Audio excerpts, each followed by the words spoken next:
ప్రపంచంలో అత్యంత సంతోషకరమైన పక్షి ఎవరు? ఒక కాకి అడవిలో చాలా సంతోషంగా ఉంది.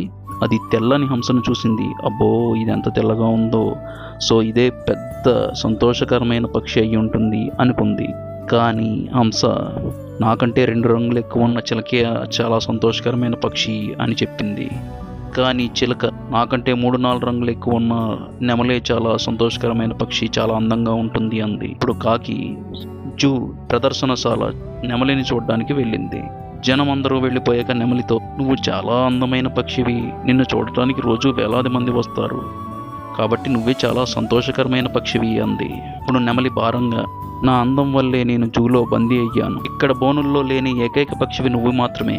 నువ్వు ప్రపంచం అంతా స్వేచ్ఛగా చుట్టి రాగలవు. నా దృష్టిలో నువ్వే ప్రపంచంలో అత్యంత సంతోషకరమైన పక్షి. మనం ఎవరితో అయినా కంపేర్ చేసుకున్నప్పుడు దుఃఖం, నిరాశ మాత్రమే ఉంటాయి. మనం తృప్తిగా ఉన్నప్పుడు నిజమైన సంతోషం లభిస్తుంది.